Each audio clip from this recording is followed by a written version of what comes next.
This preview is brought to you by Netflix.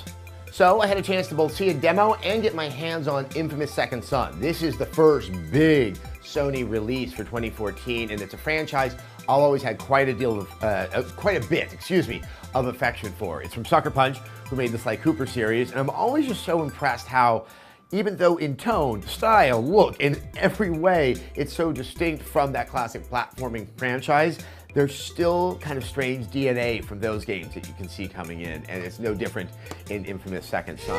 Here comes the conduits. It's my call. Not yours, not ours, mine. So the slice of game that we saw and we played is about a quarter of the way in, and the character Deslin, who you now play, it's a new character for the franchise.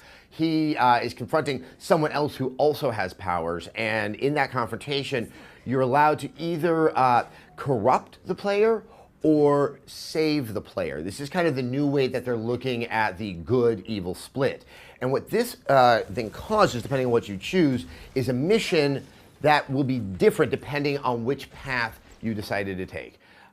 I took the evil path because I just can't help but do that when I play the Infamous games, and you have to kind of go on a rampage of destroying protesters who are not happy about you being a conduit and the other conduits that seem to be ruining Seattle. And it is Seattle, which I find very notable. The previous titles implied actual cities in America. Here it actually is the city of Seattle.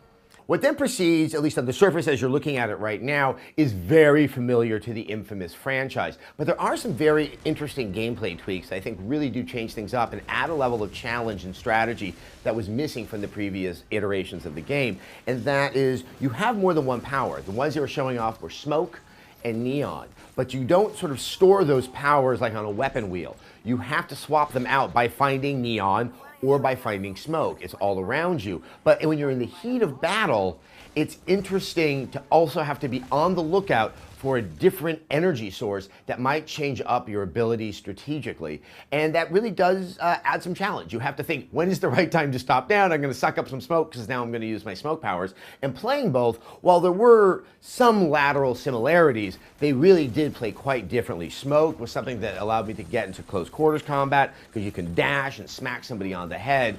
And neon is closer to the classic electricity from the previous two Infamous games, where you're playing from a ranged perspective. Once again, yes, there are things that look very similar to the previous Infamous games, but the level of detail and the number of enemies and just pedestrians and bad guys that are on screen is quite striking. And the pedestrians do add a very interesting touch to the gameplay. If you want to play good, or you don't want to play completely horribly evil, they're going to get in your way and you can really hurt them. And so there's certain tricks with the power that make that slightly easier. You do slow down a little bit if you're playing good, so you can try to go for the limbs rather for the head, and ideally avoid the poor schleps that seem to have found themselves in the middle of this kind of crazy superpowered battle. And with the enemies, it's these DUP officials, but there was quite a bit of variety, and that was another thing that I think plagues some of the earlier Infamous games, is that you had kind of just those three classes of enemies. Here there were, once again, three classes, but between shields, those with powers that could kind of hold you in place, there was a lot more tension in that combat, rather than just trying to find every last enemy on screen and ping him in the head and then just move forward. There was one, I gotta say, big issue I had when playing the game, that especially with the neon powers, when you're playing from a ranged perspective, it didn't have the same oomph that I remember from the previous Infamous games. I've been mulling over this since I played it as to what could be the cause of it. And there might have been some sense of delay between hitting the button and seeing the neon come out and hit him in the head. But moreover, I think it was sound. There wasn't sound design that seemed to amplify what was happening on screen. That sense of oomph. And coming off of, say, playing a game like Titanfall, where I could not believe the sound design I was seeing, this one definitely felt a little, I would have to say, anemic in that. And sound does have some type of impact on sort of the gameplay in the sense of satisfaction, and maybe by just kind of boosting the volume, by putting it through a different mixer, that would resolve it. But I gotta say, it didn't have the same, I'm not going to say visceral because that's a horrible word, immediacy in the combat. That's one of the things I love the most about the Infamous series. Now, to be fair, this is a game that's very tough to kind of drop a player in a quarter of the way through and have them kind of fumble through the controls and remember how to play it to mastery, and it is not done yet. I think with just a little bit of work on the audio and maybe a touch more on the rumble, we can get back to that classic, incredibly satisfying feeling that I love about the Infamous franchise.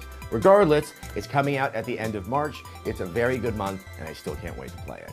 All right, well, as we wait for our superpowers, there's an opportunity to watch people with superpowers with our sponsor, Netflix. With Netflix, you can stream TV episodes and movies directly to your home, saving you time, money, and hassle. It's also the only place to watch exclusive shows like House of Cards and Orange is the New Black. Best of all, you can get a free trial membership and support Rev3 Games by signing up at netflix.com/Rev3Games.